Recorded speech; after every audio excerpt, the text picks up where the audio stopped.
Milliards de voisins avec Emmanuel Bastide pour les voisins et les voisines. Bonjour, bienvenue 7 milliards de voisins et de voisines. Comme chaque vendredi, on parle éducation. Peut-on aujourd'hui apprendre avec un smartphone ou une tablette, un écran en tout cas, avec Internet et des sites déclinés en application? On a l'impression désormais que tout est possible, à condition d'être très motivé, très organisé, très persévérant, très assidu. Et ces qualités humaines ne sont pas forcément données en paquet cadeau avec un smartphone. Alors appelez-nous les voisins pour nous faire part de vos expériences d'apprentissage, seuls ou à plusieurs virtuellement derrière les écrans, quels qu'ils soient.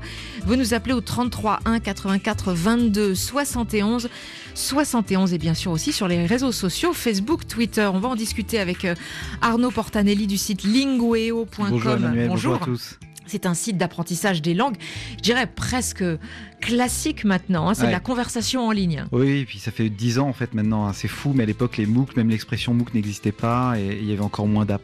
Mais oui, effectivement, Lingo a 10 ans, on fait des cours en visio. Voilà. Donc on peut avoir un prof d'anglais à New Delhi par exemple. C'est le concept. Ils sont plutôt aux États-Unis ou en Angleterre. Déborah Elalouf est avec nous également, bonjour. Bonjour. Vous êtes fondatrice de Tralalaire pour permettre aux enfants d'apprendre, ça peut être des maths comme du numérique d'ailleurs, apprendre à coder notamment. Ça peut être apprendre les matières de l'école et ça peut être aussi apprendre tout un tas de choses comme effectivement le numérique directement. Et éventuellement aussi donner des conseils aux parents pour accompagner leurs enfants avec un écran, ça peut servir. Olivier Sanson sera au téléphone avec nous, il est responsable France du groupe Udemy qui commercialise des cours en ligne. C'est une gigantesque plateforme, on les appelle le Amazon du cours en ligne, supermarché du cours en ligne, plus de 40 000 cours en ligne accessibles, commercialisés bien sûr. On prendra des nouvelles aussi de la gagnante du prix RFI Challenge App, Raissa Banoro, ivoirienne. Ça y est, elle a développé son application Lucie pour alphabétiser des femmes. Elle nous en dira quelques mots. Et puis bien sûr, donc vous nous appelez au 33 1 84 22 71 71. Quelques messages postés sur nos réseaux sociaux. Florence Etanjamena au Tchad, elle nous dit que les smartphones sont utilisés comme des ordinateurs à moindre coût, d'une certaine façon, plus besoin de se déplacer dans les cybercafés qui sont lents et chers pour naviguer. Broulaï est à Bamako. Moi, je télécharge surtout des livres en PDF sur mon smartphone, c'est moins cher. La connexion est moins chère aussi par rapport à un ordinateur, pas besoin d'une connexion Wi-Fi. Et mes recherches portent généralement sur de la littérature. Brice est au Cameroun. Il utilise son smartphone pour travailler sur YouTube. Ça lui permet de comprendre les matières qui lui semblaient auparavant très compliquées. Parfait au Togo est étudiant en biologie-physiologie. Et avec les amis, ils ont créé un groupe WhatsApp. Et ils nous racontent qu'ils font des exercices en travaux dirigés ensemble. Ils ont des cours en PDF sur le téléphone. Il nous dit qu'il peut les lire évidemment partout où il est, grâce également à son smartphone. Il suit une formation en informatique qui est diffusée directement en ligne à partir d'un autre groupe WhatsApp. Très, très débrouillards, nos voisins sur le continent africain. L'une d'elles nous appelle Ninel au 33 1 84 22 71 71, elle est à Yaoundé au Cameroun. Bonjour Ninel. Bonjour Manuel. Ninel, je voudrais préciser d'emblée ce que vous avez dit à notre standard. Vous êtes paraplégique. Je ne sais pas si vous parvenez à fréquenter l'université. En tout cas, vous êtes tout le temps en ligne pour apprendre. C'est bien cela, Ninel ? Pas tout le temps, mais de temps en temps quand même. Vous fréquentez l'université parallèlement ou pas, Ninel ? Parallèlement, oui. Là, je suis en période de rédaction de mémoire, donc je vais plus trop beaucoup à l'école. Oui. Alors, qu'apprenez-vous ? Sur quoi êtes-vous connecté exactement ? C'est presque... Déjà, j'apprends l'espagnol sur Mosalingua. J'ai l'application en Africa. Oui. Et parfois, par les newsletters, ils m'envoient des notifications. Oui. J'ai également commencé à apprendre la photographie via une plateforme sur Facebook. Ouais. Mais bon, pour les problèmes de connectivité, j'ai laissé tomber parce qu'après, ça a envoyé sur des liens YouTube. C'est pas toujours évident avec la connexion. C'était trop lent. Oui. Et puis aussi, j'ai suivi des cours de comment avoir des cours gratuits en ligne. D'accord. Où est-ce que vous avez trouvé ça ? Ouais. Alors, oui, dites-nous tout, Ninel. En fait, c'était un ami qui a une association, l'IFLAC. Ils font ça, en fait, c'est entrepreneuriat social. Le but, c'était de pouvoir vulgariser l'éducation. Alors, on faisait des cours sur comment faire des cours, mais cela se faisait sur WhatsApp. et les MOOC étaient directement donnés, les vidéos étaient directement données sur la plateforme. D'accord. Et c'est un groupe WhatsApp qui sélectionne, qui cherche sur la toile ces cours gratuits en ligne avec une petite notice critique qui vérifie la qualité ou pas spécialement? C'est à vous après de faire votre choix. Pour moi, c'était de très bonne qualité parce que Oui. j'ai eu le certificat et puis voilà, ça m'a familiarisé avec Audacity, les Fun, les MOOC, les EDX et tout. D'accord. Merci de nous avoir appelé, Ninel. Et bravo à vous, en tout cas. Hein. N'hésitez pas à nous envoyer des notifications et des infos qu'on pourrait poster sur notre page pour aider les autres voisins. Vous avez l'air d'en savoir beaucoup sur la façon d'accéder notamment à des MOOC gratuits. Merci beaucoup de nous avoir appelé. Très bonne journée à Yaoundé. Merci, Emmanuel. Merci à vous, Aninel. Abdoulaye, il y a un voisin critique qui est à Nouakchott en Mauritanie. Moi, je pense que tout cela est une forme de colonisation. Les Africains passent tout leur temps à se connecter. Les écoliers ne révisent plus à cause de ces tablettes et téléphones portables. Ils sont devenus tellement paresseux qu'ils ne se servent plus de leur tête. Il n'y a pas que sur le continent africain qu'on entend ce type de critique, non? Absolument. Le numérique ne fait pas toujours l'unanimité. Est-ce que ça aide? Quels sont les freins? En quoi est-ce que ça les aide? Et puis en quoi est-ce que parfois ça les détourne de la vraie vie? Oui, il a pas tort, Abdoulaye, d'ailleurs. La question Il y a le meilleur et le pire. Il y a le meilleur et pire, et puis se pose la question de la gestion de leur temps. Comment est-ce qu'ils arrivent à maîtriser leur temps et à choisir ce qu'ils font vraiment sur les écrans? Après, moi, je dirais quand même qu'il ne faut pas se tromper d'ennemi. Les apps et toutes ces façons d'apprendre, c'est Les une applications, manière... Voilà, les applications, pardon, c'est une manière aussi de prendre conscience en soi et d'aller vers ce qui nous plaît. Et c'est une façon de prendre la passion et d'apprendre à apprendre. Alors que ce qui compare finalement à cet apprentissage, c'est l'enseignement classique qui est là, c'est l'accumulation de compétences. C'est vraiment très différent. Alors, il y a beaucoup d'auditeurs qui nous disent on est tout le temps déconcentrés. Peut-être une façon très simple, c'est d'enlever les notifications de ces réseaux sociaux quand on est concentré sur son application en train d'apprendre quelque chose, tout bêtement. Alors c'est vrai que la richesse, c'est que les savoirs sont désormais accessibles à tous. Ils arrivent en pluie. Le frein, c'est qu'ils arrivent en pluie. On parle d'infobésité, de l'information qui nous arrive et qui nous tombe dessus. Et donc les nouvelles compétences, c'est aussi pas seulement d'apprendre, mais aussi d'apprendre à apprendre et de savoir trier cette information. Mais tout de suite, je vous propose un reportage à Saint-Louis du Sénégal où j'ai rencontré il y a quelques semaines à l'occasion du forum de Saint-Louis l'entrepreneur Chérif Ndiaye. Il a eu l'idée d'utiliser le matériel technique de sa petite entreprise de communication audiovisuelle pour créer un site gratuit de vidéos, écoleausénégal.com, pour les élèves de fin d'école primaire et les lycéens de première et terminale. Ça va, dam lay won ben application bu tudd École au Sénégal. Mës ngeen ko dégg? C'est une application, donc École au Sénégal. Si vous avez un téléphone, vous téléchargez. Et donc, il y a plusieurs rubriques. Cours terminal, cours troisième, mathématiques, sciences physiques, philosophie, français. Donc là, on vient d'ouvrir l'application, Chérif. Oui. À l'âge d'Internet, l'ignorance est un choix. Aujourd'hui, personne ne peut se permettre de dire que je ne sais pas parce que tout est sur Internet. École au Sénégal a pour ambition de mettre les meilleurs contenus des professeurs des lycées dans une plateforme en vidéo accessible donc gratuitement par n'importe quel élève. La devise, c'est le numérique au service de l'éducation. Donc, quel que soit ton niveau, les cours sont rangés donc par matière, par classe, mais également par professeur. Parce que le même cours peut être donné par 2-3 professeurs différents parce qu'ils n'ont pas forcément la même approche en termes de pédagogie ou d'angle d'attaque. Ça, c'est un cours de troisième mathématiques, sur les vecteurs. Alors voilà, ça c'est le cours. La vidéo c'est qui le cours. Prof là? C'est Monsieur Diop. Il dure combien de temps là le cours de... Qui dure 29 minutes. 29 minutes. Oui. Vous voulez regarder les garçons, ça vous intéresse? Oui. Victor, on l'avait fait. Victor, on l'avait fait, oui, Victor. Oui, donc là c'est un exercice que le professeur a donné et vous voyez l'élève qui est en train donc de corriger. On regarde la vidéo du cours comme si on était dans la salle de classe. Comme si on était en classe, on ne perd rien. Pourquoi? Parce que il peut y avoir des élèves qui sont dans des classes nombreuses.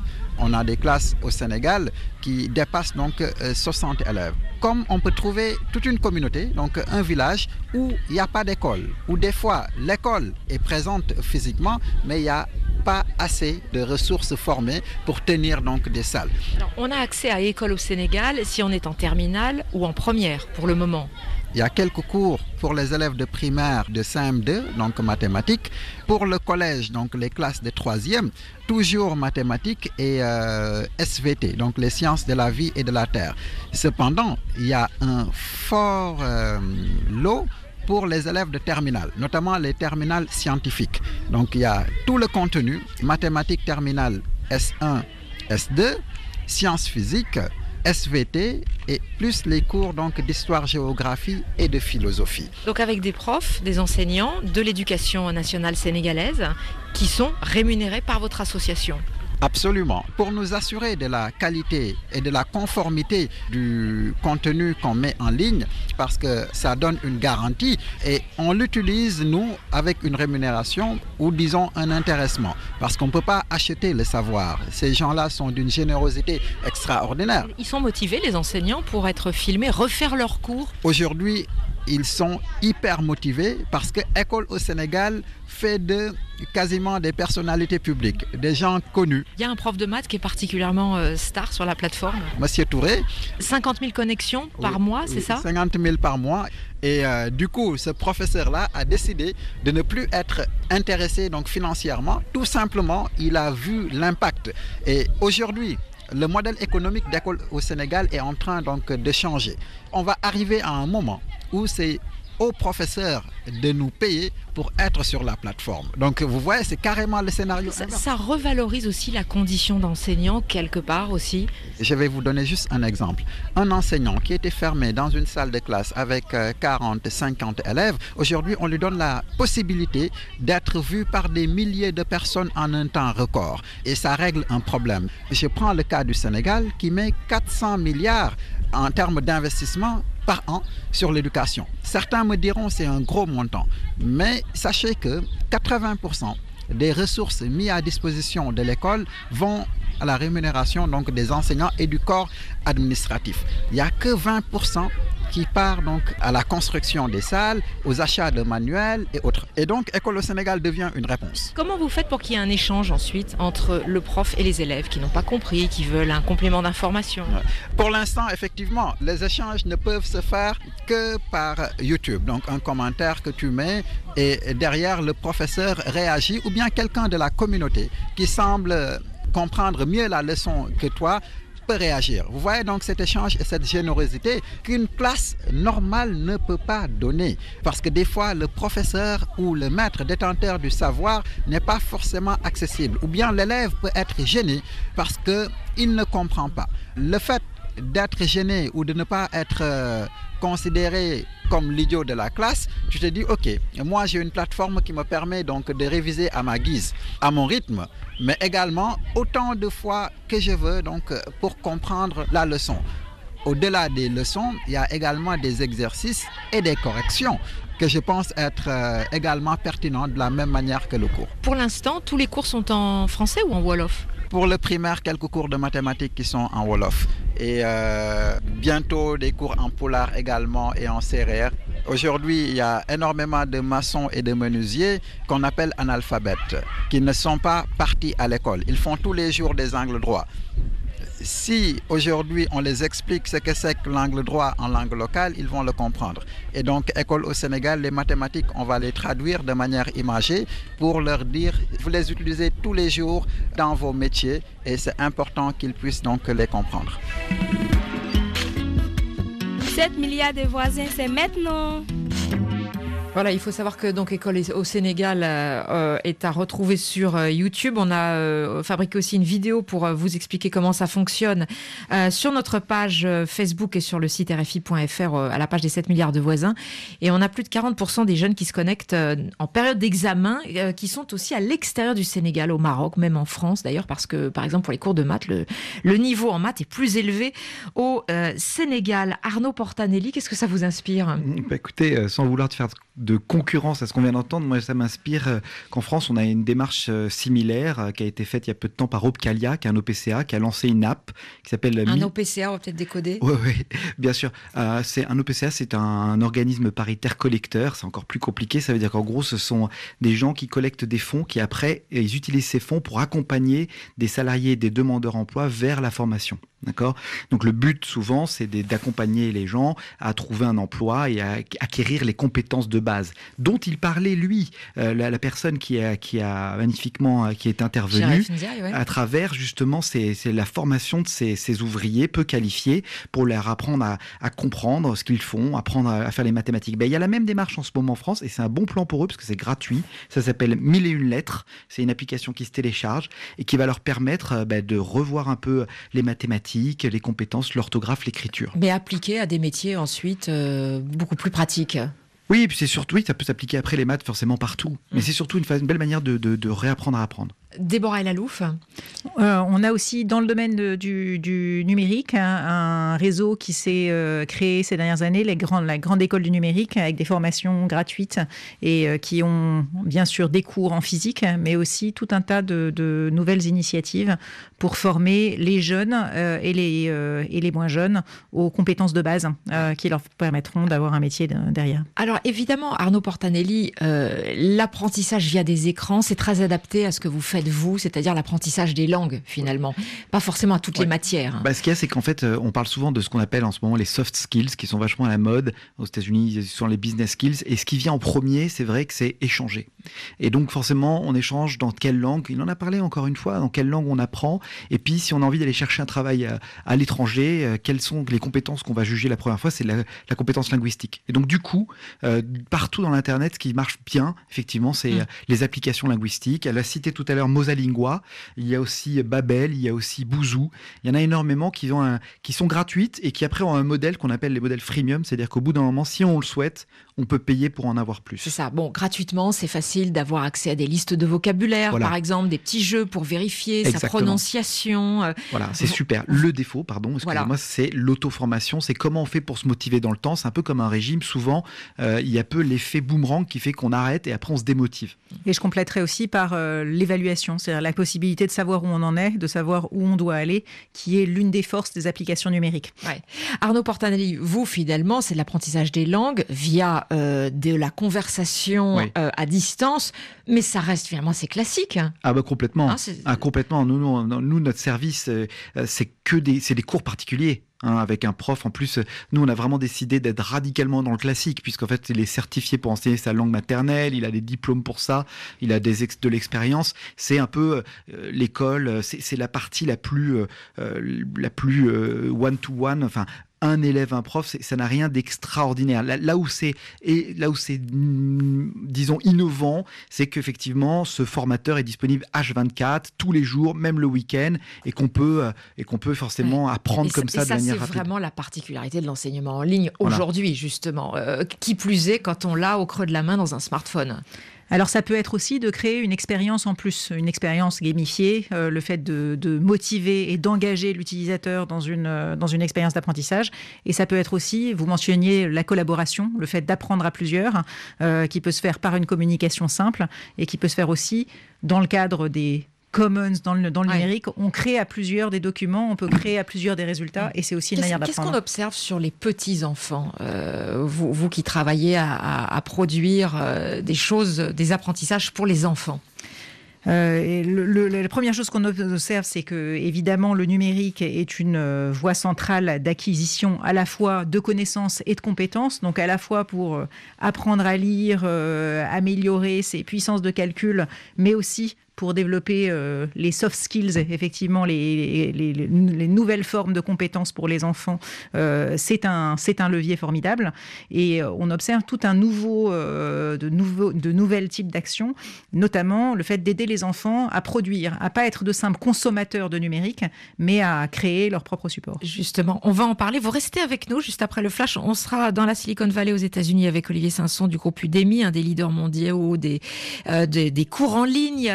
Et bien sûr, les voisins, vous nous appelez au 33 1 84 22 71 71. Nous revenons dans un tout petit peu plus de 3 minutes, juste après le flash. Restez avec nous, apprendre avec les écrans. 7 milliards de voisins, on est ensemble. Bienvenue si vous nous rejoignez sur RFI. Nous parlons d'éducation comme chaque vendredi. D'ailleurs, en fin d'émission, on aura la chronique de Marie-Rose Moreau, pédopsychiatre, qui donne des conseils aux parents. Faut-il parler de son parcours migratoire à ses enfants ? Ça sera pour la fin d'émission. Pour le moment, on est dans notre débat. Peut-on désormais apprendre avec les écrans, une tablette, un smartphone ? 40% des collégiens, des lycéens utilisent leur smartphone comme support de révision. Ça semble énorme. 73% des élèves utilisent régulièrement Internet pour leurs devoirs, pour leurs révisions. 12% disent ne plus pouvoir s'en passer. Ça vous surprend pas d'ailleurs, Arnaud Portanelli, non ? Fondateur de Lingueo, apprentissage des langues. Absolument pas. Moi, je fais tout pour éviter que mes filles, qui ont 3 ans, soient pas complètement dépendantes. Et j'en suis bien conscient. Et il y a des petites startups qui travaillent là-dessus d'ailleurs déjà. Des Happydoo notamment, qui ont développé un petit doudou intelligent qui essaie de remplacer justement cette dépendance au téléphone pour l'amener vers le doudou. Ouais. Déborah Elalouf, vous êtes fondatrice de Tralalaire. Justement, vous élaborez des produits d'apprentissage pour les enfants avec tous les risques que cela comporte. Mais vous dites aujourd'hui, de toute façon, c'est aussi une extraordinaire manière de satisfaire la curiosité des enfants qui ont déjà cette connaissance intuitive. Encore faut-il qu'elle soit utilisée à bon escient. Oui, il faut les accompagner pour ça. Les enfants passent effectivement beaucoup de temps chaque jour. Et vous mentionniez des solutions qui existent pour accompagner les adultes dans l'accompagnement des enfants. Il y a aussi des campagnes de sensibilisation. Le Safer Internet Day qui arrive bientôt le 6 février, qui lance tout un tas d'ateliers et d'initiatives qui ont lieu partout dans le monde pour justement accompagner les parents et les enfants dans l'usage du numérique des enfants. Alors nous sommes en ligne avec un Français qui est dans la Silicon Valley aux États-Unis. Bonjour Olivier Sanson. Bonjour, bonjour à tous. Vous êtes responsable France du groupe Udemy qui commercialise des cours en ligne, un des leaders mondiaux dans ce secteur. Vous êtes à San Francisco. Merci d'être en ligne avec nous d'abord parce qu'il est 2h30 du matin chez vous, c'est bien ça ? C'est ça. D'accord. Mais alors, bon, vous n'avez pas de chance, vous travaillez avec la zone francophone et votre groupe, exactement. Il faut le préciser, c'est vraiment le supermarché de l'apprentissage en ligne, 40 000 cours en ligne. On y trouve absolument de tout, des cours de maths comme de la méditation.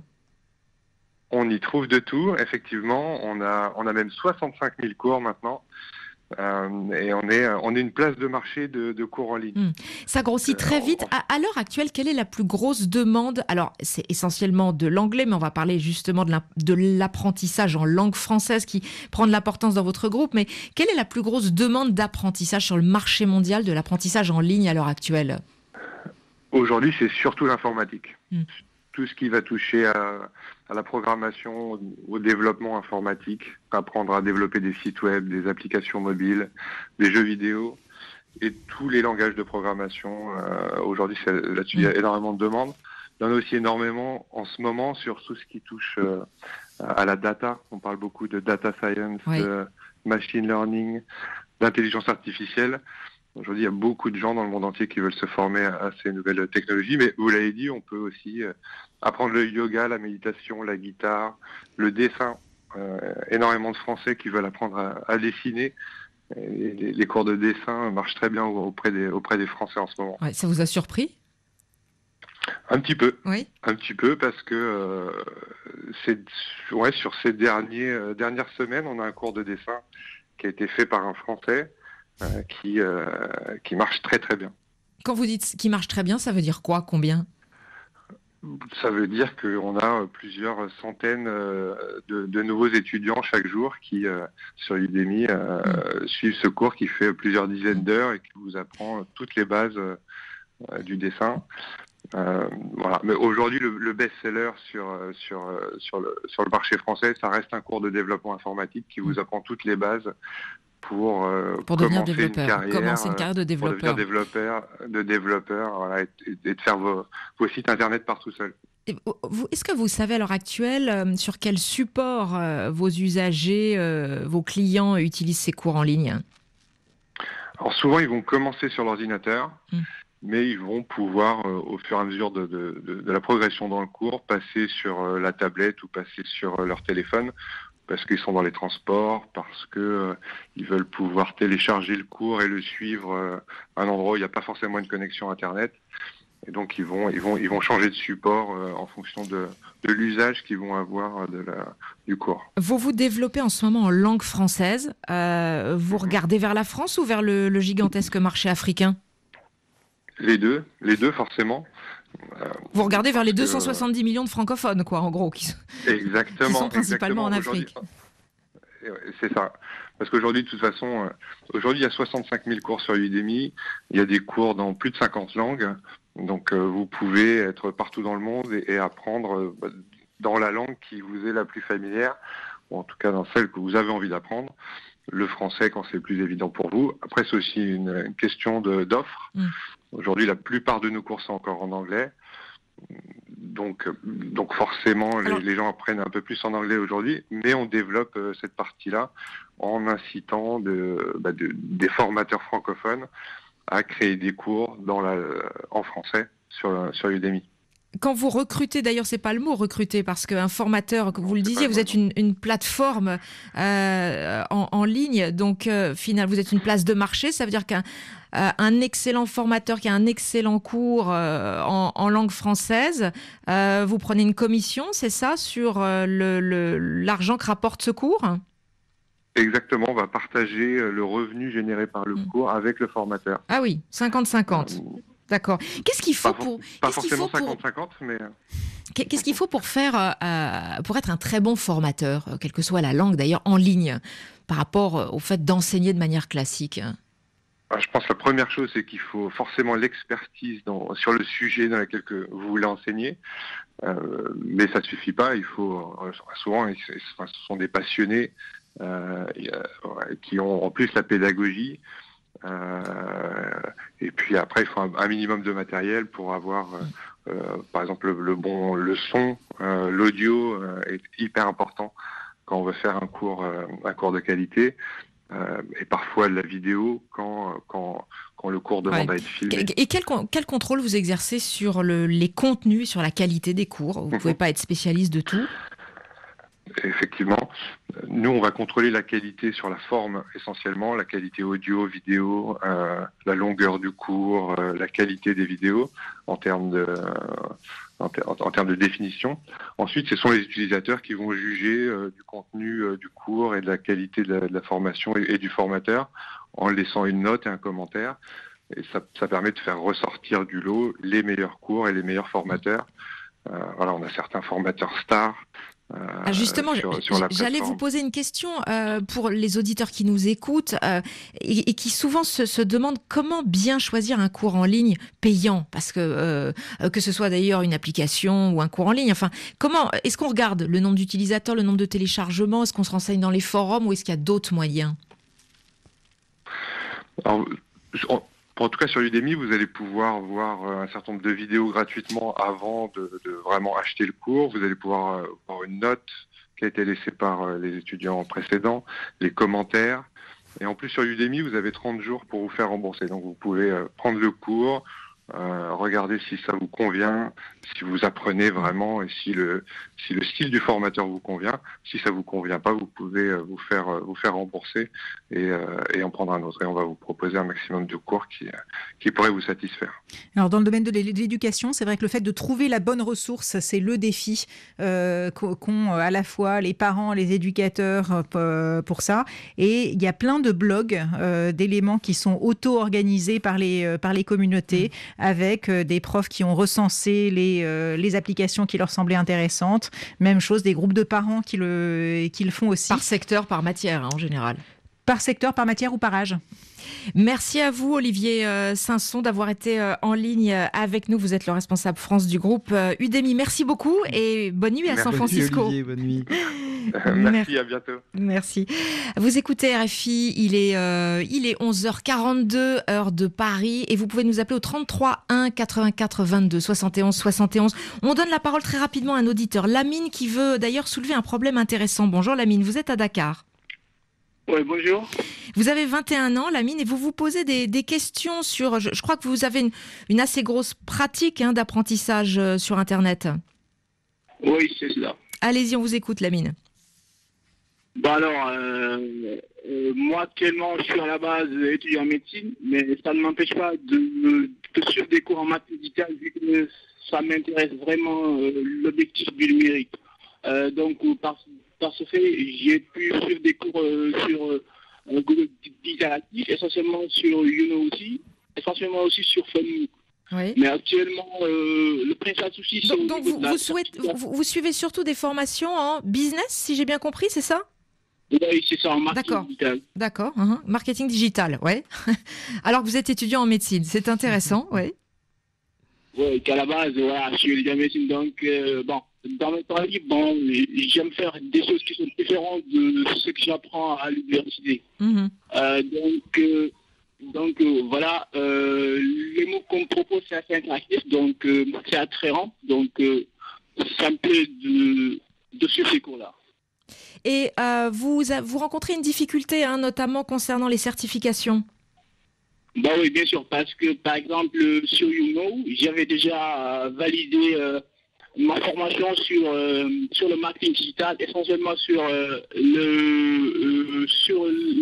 la gestion de projet, et on devrait choisir la date où on devrait faire l'examen final pour obtenir la certification. Mais voilà, le truc c'est que ça c'est un problème, mais le problème c'est qu'il faut venir en France pour passer le test d'admission. Alors, ceci dit, oui, il y a quand même beaucoup aujourd'hui de formations en ligne où on peut obtenir un certificat sans bouger, non? Alors, c'est un énorme enjeu, la certification en ligne. C'est vrai que le fait de marquer cette étape dans la formation, il y a des évolutions à la fois législatives et à la fois en termes d'usage, où aujourd'hui, il y a de plus en plus de solutions qui permettent effectivement de faire de la certification et de délivrer du diplôme en ligne de manière complètement autonome, donc de passer son diplôme chez soi à 11h du soir. Mais c'est tout à fait naissant, la certification ouverte à distance. Donc l'avenir de la formation ouverte à distance, c'est vraiment ça a moins d'1 an. Donc il va falloir patienter un petit peu, Lamine, je pense. Et puis surtout, de toute façon, il faut débourser de l'argent là à ce moment-là. Si on a jusqu'à maintenant, il y a effectivement déjà un certain nombre de services qui le proposent, mais effectivement c'est l'étape payante, c'est-à-dire que même quand les plateformes proposent dans leur modèle des cours gratuits, en général l'étape de certification c'est l'étape où il faut sortir son porte-monnaie. Aux États-unis, 20% des diplômes se passent à distance, quand même, je tiens à le préciser. Merci de nous avoir appelé, Lamine, et bravo pour cette curiosité. Je pense que vous avez une idée derrière la tête. Vous allez monter un petit business médical, c'est ça, avec du marketing digital indispensable? Oui, je l'espère bien. D'accord, vous nous tenez au courant. Merci de nous avoir appelé de Dakar. Passez une très bonne journée. Nous sommes en ligne avec Raïssa Banoro maintenant. Bonjour Raïssa. Bonjour Emmanuel. Raïssa Banoro, je pense qu'une partie des auditeurs vous connaissent parce que vous êtes la gagnante du concours RFI Challenge App en octobre dernier pour votre application Lucie qui permet d'alphabétiser des femmes via un smartphone. Vous avez été élue par un jury parmi 600 dossiers reçus. Alors l'application Lucie aujourd'hui a démarré, c'est bien cela Raïssa? Oui. L'application a bien démarré. Nous sommes en phase de développement d'une version que nous allons mettre sur App Store. Et nous avons déjà commencé la version terrain. D'accord. Comment ça se passe? Comment est reçue l'application par des femmes qui n'ont pas fréquenté les bancs, comme on dit chez vous? Déjà, elles sont déjà étonnées à chaque fois qu'on leur propose l'application. Ouais. Elles se demandent comment elles déjà ne savent pas lire, mais comment elles pourront apprendre à partir de leur smartphone. Ouais. Donc, nous sommes obligés de leur rappeler que, en fait, l'application contient un assistant vocal qui va les guider tout au long de leur apprentissage. Ouais. Donc, c'est à partir de ce moment-là qu'elles comprennent que dans leur téléphone, il y a une personne qui va les guider. Ouais. Donc, elles deviennent un peu plus coopératives, en fait. Ouais. Et ensuite, qu'est-ce qui vous étonne, là, avec les premiers tests et la mise en service de l'application? Déjà, c'est la capacité à pouvoir faire les évaluations. Parce qu'au départ, quand on avait lancé l'application, les premières femmes avaient du mal à un certain moment de faire certains exercices. Et on s'est rendu compte qu'au fur et à mesure qu'elles évoluaient, elles avaient la capacité de pouvoir utiliser d'autres applications de leur smartphone. C'est ça, Donc, elle voit directement en fait le bénéfice au fur et à mesure qu'elles progressent dans leur capacité à lire et à écrire. À lire et à écrire. Et à mieux gérer leur environnement. C'est ça. Et donc à mieux se débrouiller avec un smartphone. Oui. Là, alors pour le moment, donc cette application, vous avez déjà des chiffres à nous communiquer ? Pas tellement, parce que là, actuellement, nous sommes en train de développer une version que nous allons mettre en ligne, qui sera beaucoup plus universelle. Oui. Voilà, parce que en fait, la version en ligne, c'est vraiment pour les personnes qui ont leurs proches non alphabétisés. Ça fonctionnera par un système de parrainage. Donc, du coup, les personnes alphabétisées pourront télécharger l'application pour leurs proches. D'accord. Donc, voilà. Raïssa, vous êtes toujours aussi enthousiaste que quand vous avez reçu le prix ? Oh oui, là, à fond. Vous êtes de passage à Dakar, vous êtes ivoirienne, pourquoi ? Oh oui, je suis là en formation. Je compose là aujourd'hui en management et business. Oui. Donc, du coup, je suis à Dakar pour une formation que j'ai suivie en ligne. D'accord, ok. Très bien. D'accord. Merci beaucoup, Raïssa Badoro, gagnante du concours RFI Challenge App en octobre dernier pour cette application Lucie, donc à retrouver sur Internet. Aujourd'hui, qu'est-ce qu'il faut en tant qu'usager ? Je vous pose la question à Arnaud Portanelli et Déborah Elalouf pour ne pas abandonner quand on se lance dans un apprentissage, qui plus est d'ailleurs sur des écrans de plus en plus petits finalement, Déborah Elalouf. Alors, il y a plusieurs clés qui permettent de garder l'apprenant en ligne. L'un des éléments, c'est d'avoir des éléments de motivation qui font partie de l'application elle-même et qui font que c'est ludique et que l'apprentissage est... L'autre élément, c'est la capacité à mesurer ses résultats. C'est ce qu'on voit dans l'expérience juste avant. C'est si j'arrive à voir où j'en suis et si j'arrive à voir que je progresse, et ben de fait, je suis beaucoup plus stimulée. Exactement ce que nous disait Raïssa, c'est ça. Absolument. C'est-à-dire des femmes qui sont vendeuses sur le marché et qui voient au fil des jours qu'elles progressent, elles utilisent beaucoup plus facilement leur smartphone parce qu'elles lisent mieux, elles comprennent mieux ce qu'elles lisent et elles peuvent elles-mêmes envoyer des messages. Et parce qu'elles en voient le résultat finalement à très court terme par micro-étapes, comme dans les mécaniques de jeu. Ouais. Et pour voir Arnaud Portanelli ? Vraiment le même procédé, je suis complètement d'accord. Et après, juste pour aller un tout petit peu plus loin, je pense que c'est cette micro-étape qu'on va devoir certifier, c'est-à-dire comment on prouve la compétence de l'individu. Selon moi, le CV du futur, c'est plus du tout la connaissance et l'école et les diplômes, mais plutôt les compétences. Vous voyez, quand vous regardez votre LinkedIn, tout en bas, il y a des petites compétences qui sont accumulées. Je pense que ça, c'est ce qui va permettre aux recruteurs et qui va intéresser le recruteur de plus en plus. Et donc, du coup, cette notion qui est à travers le MOOC, à travers les apps, comment on va dire que cette personne a acquis la compétence et comment on le certifie, que c'est la même compétence qu'un autre individu. C'est là qu'on fera la réussite des MOOC. Parce que les MOOC, on sait bien, ils sont très critiqués à cause de ce problème de complétude. Mais alors là, on parle des MOOC, mais ceci dit, depuis le début de l'émission, on a bien sûr inclus les applications, les sites internet quels qu'ils soient, enfin toutes les façons d'apprendre en ligne. C'est bien plus large que les MOOC, parce que les MOOC, ce sont des produits qui sont très sophistiqués quand même. Oui, ça inclut d'un côté des applications qui peuvent être très basiques. D'ailleurs, sur les langues, il y a aussi tout un tas de petites applications qui démarrent pour des plus jeunes jusqu'aux plus grands. Il y a effectivement des sites internet très variés qui peuvent être consultables sur ordinateur, tablette ou smartphone et qui peuvent être déployés dans des contextes très variés qui vont de la formation de type MOOC, du jeu éducatif à la maison ou en totale autonomie, aux applications à l'école ou avec un éducateur pour apprendre. Arnaud Portanelli, encore quelques conseils peut-être pour mieux s'orienter parce qu'il y a tellement d'offres entre le payant, le gratuit. Comment s'y retrouver finalement ? Aucune idée. C'est-à-dire non, je plaisante. Sur les langues, vous êtes sur le marché des langues, c'est énorme. Non, c'est clair. Non, mais franchement, je vais pas mentir, c'est le problème de l'Internet. Voilà. C'est que c'est absolument gigantesque. Donc vous allez trouver absolument à boire, à manger, des payants, du gratuit, c'est colossal. Moi je pense que justement les Africains de manière générale ont une richesse du fait justement d'avoir envie de découvrir, d'aller vers l'autre, qui fait que ils échangent les bons plans entre eux, ils vont partout sur les réseaux sociaux, ils communiquent. Je pense que c'est le meilleur moyen de filtrer ce qui est bon surtout, et ce qui est pas bon. Voilà. Et puis avant de dépenser de l'argent, surtout demander à tester et à pouvoir abandonner. Bien sûr, on le fait chez nous, mais tout le monde devrait le faire. Un téléchargement ou un abonnement. Je crois qu'il y a 2 éléments effectivement. 1, le fait de voir et de tester. 2, le fait d'avoir des relais de communication en ligne. Et d'apprendre à chercher. Merci à tous les deux. Arnaud Portanelli du site Lingueo, Déborah Lalou, fondatrice de Tralalaire. Dans quelques instants, on retrouve Marie-Rose Moreau chez 7 milliards de voisins.